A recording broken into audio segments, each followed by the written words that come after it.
Mgbede ọma nọ ụmụ ọdịnala Igbo. Ekelekwa m nwoke, kele m nwaanyị. Si m na chi tata wu chi afọ. Wesi ka afọ tata fọtara anyị ndụ, fọtara anyị ndo, fọtara anyị aga m n'ihu ihe akụ akụ na ihe enwe. Asị m ndụ anyị, udo n'ụzọ anyị niile, ihe niile anyị na-eme ka ọ na-aga. Asị m ka chi anyị na ezumezu mmụọ niile anyị na-atụrụ aja. Ṅụọrọ anyị ọgụ mmụọ na ọgụ mmadụ. Chụọrọ anyị ndị amoosu nwoke, ndị amoosu nwaanyị, ndị amụ n'eze iwe n'obi. Asị m kakaka anyị amara anyị ma jijiji anyị amara anyị. Si na anyị apụtarịrị ife, anyị edu ude. Anyị ya dịka ibe, anyị ya dịka echi, maka na echi adịghị agwụ agwụ. Asị m na anyị azụ ka afịa, mana ya narọ ka afịa. Ise. Abụkwa m onye nke gị nwada agbara ọma ụzọ mmiri. Ọgụ m onye mgbasa ozi ọdịnala Igbo, bụrụkwa dibịa Igbo. Anyị na-agba afọ, na-agbasi afọ ike, na-alụ ọrụ mmụọ dị iche iche, na-enyere ụmụ Igbo aka ịmara eziokwu gbasara ọdịnala, maka na ọdịnala bụ ụzọ ndụ na ụzọ eziokwu. Ọ soro ndị nna nna anyị ha, ndị mbụ na ndị egede, ndị ichie ha si wee bi ndụ, wee fee Chukwu Okike abịa ma kpere Chukwu Okike n'aka ịkwụ ọtọ na n'eziokwu. Ha wee bie ndụ ha, wee chaa isi awọ, wee mee gịnị, wee naba mmụọ. Ụfọdụ wee na-achịtakwa azụ n'ụwa, imezu ihe ha mee gịnị, ha mefọrọ n'ụwa nke ọzọ, bifo anụ ahụ ha eme gịnị, adị wiki. Ụfọdụ wee mee gịnị, wee gbakọkwa n'ọkwa ndị ichie. Etofuru nnukwu oge. Isiokwu nji maka ya bịa tata bụ uru dị na mmadụ ịsọpụrụ aja ana na ime gị na ịsọkwazi nsọ ana. Onye ọbụla na-asọ nsọ ana na-adịte ndụ aka.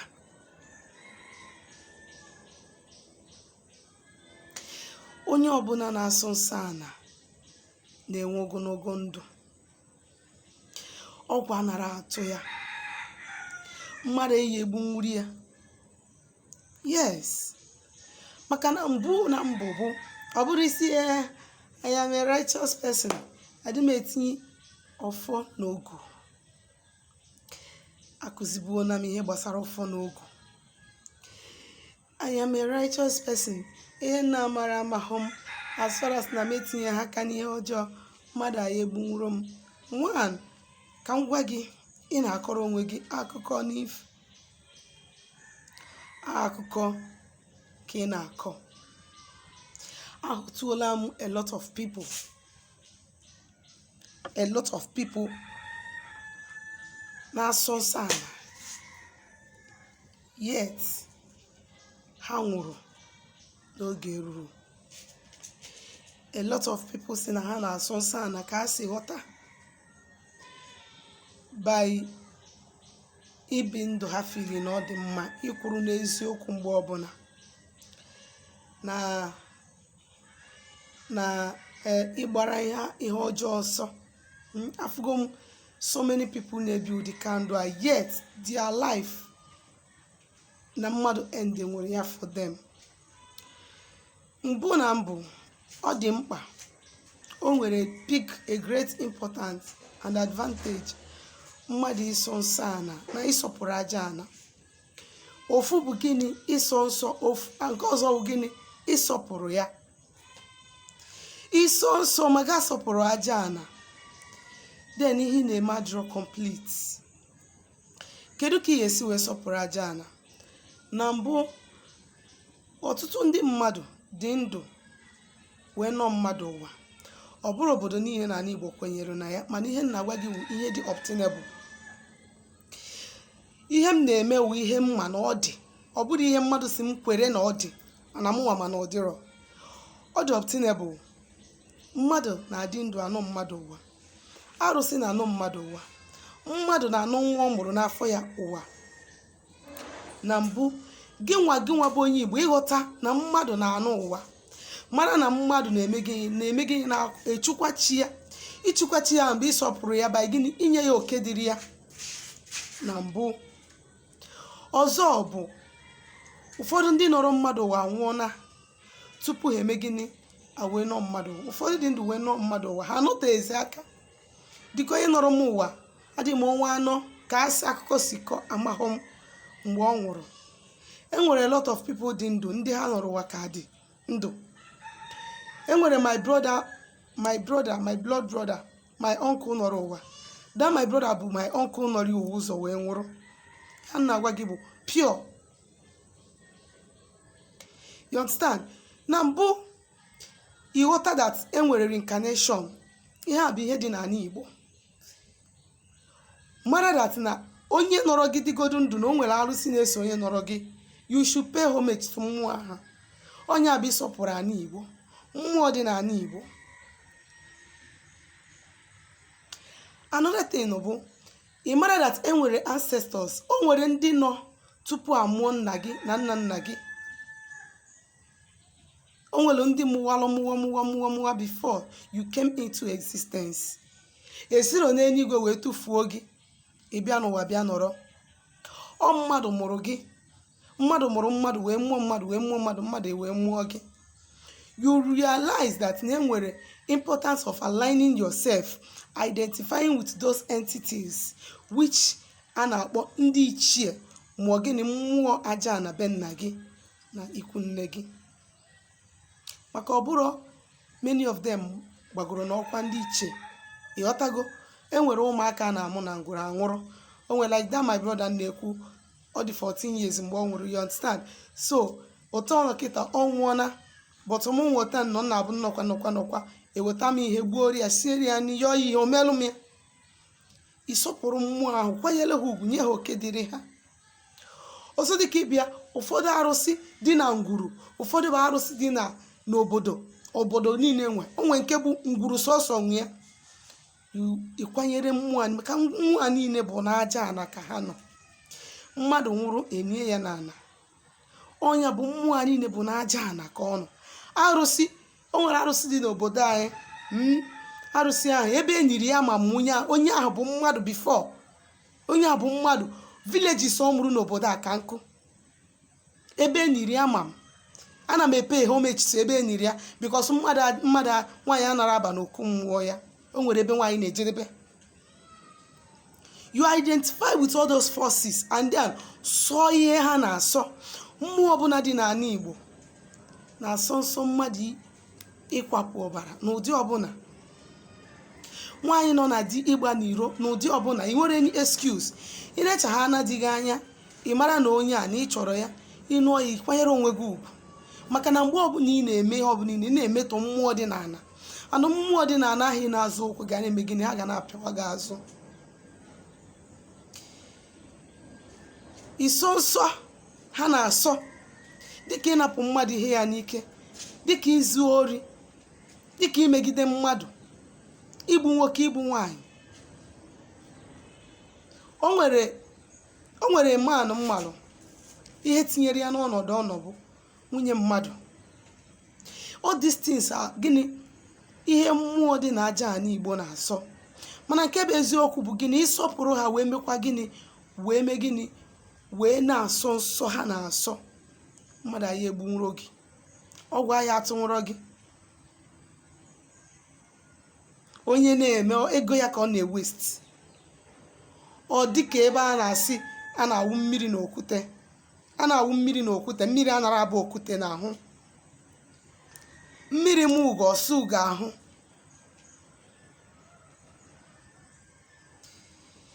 Asị na okirikiri ka a na-agba ukwu ose anaghị arị ukwu ose enu. Ihe a niile bụ inu ọkụ. Mana before those things start taking effect in your life, ime gịnị ị akwụrụ ka mmadụ si akwụ. Chukwa mmụọ ị kwesịrị ịchụkwa wee sọ ihe aja ana na-asọ. Nke mbụ ọ ya guarantee gị long life. Onwenu bụ onye ọbụla mfu mere ọdịnala n'aka ịkwụ ọtọ nwụrụ ọnwụ ka nkịta. Onwenu bụ onye mfụrụ mere ọdịnala n'aka ịkwụ ọtọ. Ọ bụrụ na ị nwere onye furu mere ọdịnala Igbo n'aka ịkwụ ọtọ ma ọ na o mere ọdịnala Igbo ka nkwugodi na o mere ọdịnala Igbo ọ nwụfuo before his time. Ị mara na onye ahụ apụtasịrị ọ na ịmachala ya ọfụma. onye ọbụla ifuru mere ọdịnala mee ya ifu ya at 50 60 70 ọnwụọ jee chiekie onye ahụ na mmụọ ma ọ bụ na ị na-anọ onye ahụ si ya ghọta na onye ahụ bụ ọgba nje na taịm o kpebiri eruga na ọ chọrọ ka mmadụ stọpụọ ya ọ na-arụ onwe ya peacefully. Nne mụtara my dad ama m mgbe ọ nwụrụ. This woman lived for 114 years before she died and ọ dị very strong. Ebe ọ na-aga mụ na aga ya eji nwụrụ okwu wee gaa ya. O tiri nnekwu mmọnwụ, o mere ọdịnala mesie ya ike. Mmọnwụ ọ na-efe mbọsị mmọnwụ ahụ ya pụta, nwoke fụ ya ọnwụrụ, nwaanyị fụ ya ọnwụrụ. Onye ọbụla, and the woman ayara arụ for one day, isi ọwụ nabala onwe, she rested. That's all. Ọ bụrụ nke ihe anụwa na-eme kịta imekọtacha ihe niile, konukọtacha ihe niile, ọ na-emere ogi BP na-emeghe gị, ọ na-eme gị n'ukwu ma ọ na-eme gị n'obi ma ọ na-eme gị n'isi. Onye ahụ na-esefu ego ụmụaka ya kpatara. Ụfọdụ anwụfuo like that without even having kids. Ụfọdụ nwaanyị anwụrụ. Adị m aja oje anybody, but it is high time anyị kwụsịrị ime ihe ga-eme ana aja na-atọ on back at us. O nwere ihe ga-eme aja na-atọ on back at you, and anatọn gbado ha anaghị azụ. Onye ọbụla nwara ga-enweta gị. Ọ dị ka ndị na-agwọ ọgwụ, they spend their money on daily basis ime gịnị? Activate their charms. But even at that, ha na-eme that their charms activate, ihe afụ onye ya esi ebe ọ ya esi bịakwa ha dada. Mana ọ bụ na ị nwere mmụọ gị na ya so, gị na aja na so, gị na powers that be with you so, n'aka ịkwụ ọtọ ị na-asọ ihe a na-asọ, nna onwe ihe mmadụ ga-emenwu gị. Ụwa anyị nọ n'ime ya dị njọ kịta. Nwoke na nwaanyị kwesịrị ịkwado onwe ya. Ọ bụrụ ọba iyi iwe arịza n'ahụ, ike arịzọ n'ahụ, and onwere mmụọ na-aba akịda atụrụza ahụ ka na-arụ, omebie mmadụ emebie ya. Ọ bụrụ just by you kachi onwe gị day one day, but o nwere ihe kwesị ime. It's not just by iyiri ọgwụ n'ukwu. O nwere onye ga-afụ ọgwụ ya karịa nke ọkwa ga-ada. Mana ọ bụ na gị na indigenous entities so, i wee megide wee gaa na mba wee kụta ofu arụsị, ịdị fortunate osoro gị na-aga enweghị mmadụ ya emenwu gị. Nna agwa gị eziokwu. Ọ dị mkpa na onye ọbụla bụ onye Igbo ma onye ọbụla dị ndụ ga na-asọpụrụ aja n'ebe o si wepụta. Ịsọpụrụ aha igbe so nsọ ana ka ị nwee ike dịte ndụ aka. Aka m bụkwa onye nke gị, nwaanyị agbara ọma ụzọ mmiri. Sitekwa na abụ onye mgbasa ozi ọma ọdịnala Igbo, bụrụkwa dibịa Igbo. Isi ihe nji wee kwụrụ n'ọdịnala kwụsị ọdịnala ike bụ ịgwa gị eziokwu. And akwụkwọ ndị ụka ọbịa sịrị, and you shall know the truth and only the truth shall set you free. Naanị eziokwu ya azọ gị ka ị mara nke bụ eziokwu. Na ndị nna nna anyị ha usoro ha biri usoro ji wee bie ndụ bụ usoro dị mma mmadụ inyomi. Ụkwụ ha bụ ụkwụ dị mma mmadụ iso. Pụta n'ukwu obe na anwụ achagbuo na gị, mmiri amagbuo na gị. Pụta die chọọ iru ndị ichie gị, chọọ iru aja ana, chọọ your ancestors na chi gị. They will help you. Ọ bụ na o nwere ajụjụ ị nwere ịjụ gbasara ihe nkụzi taa, ma ihe ndị na-akụzi na mbụ, ma ihe ọbụla gbasara ọdịnala Igbo, ma ọ na-ịchọ ka agba alụ gị afa ma ọlụ ọlụ gị ọlụ mmụọ, biko dere m meseji na my WhatsApp nọmba na 07037311663. Ngwa ka emesịanụ.